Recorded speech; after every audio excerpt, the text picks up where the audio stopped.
Hi friends, आज मी तुम्हाला कमीत कमी मसाल्यामध्ये कशी भाजी बनवायची चांगली मटणाची हे तुम्हाला माझी पद्धत मी तुम्हाला सांगणार आहे।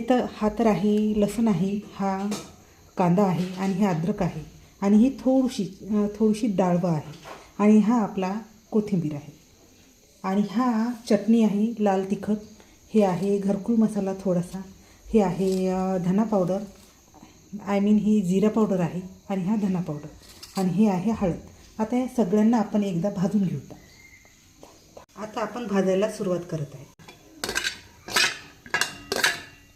आणि हा लसूण, कांदा आणि लसूण हे दोन्ही पण एकदाच भाजून घेत असते, अद्रक वगैरे नाही घेत आणि हे थोडंसं डाळवा हे मी याच्यामध्ये भाजून घेते।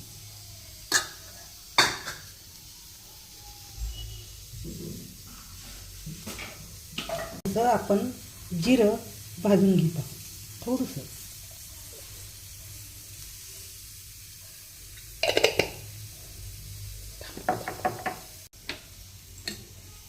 थोडंसं तेल टाकून चांगलं भाजून आणि परतून घेत आहोत।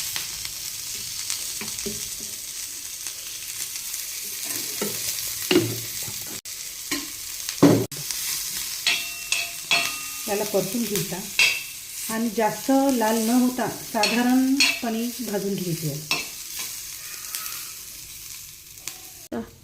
तसं कुकर आपलं वाटत बघत आहे की मला कधी कधी फोडणीमध्ये टाकशाल म्हणून, आणि कुकर आपलं प्रतीक्षा करत आहे की मला कधी फोडणी देशाल। आपला कांदा वगैरे भाजून झाला आहे। आता हे आपण आपल्या उतरून घेत आहे कांदा भाजून झालेला आणि थोडासा थंड व्हायला ठेवतो। पहा, भाजून घेण्यात आलेला आहे।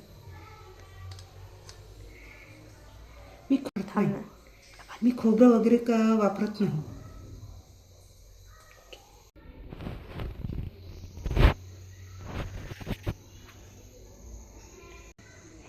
आता हा गार झालेला आहे आपला कांदा भाजून घेतलेला, तर आता मी याला मिक्सरमध्ये बारीक करून घेत आहे। हा कोथिंबीर सुद्धा मी भांड्यामध्ये बारीक करून घेत आहे, कारण की आमच्या इथं हा कोथिंबीर फक्त थोडासा वरती टाकूनच आवडते।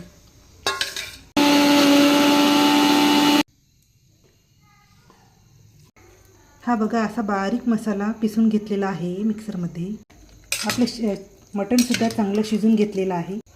नेक्स्ट व्हिडिओमध्ये तुम्हाला भाजी केलेली दाखवते।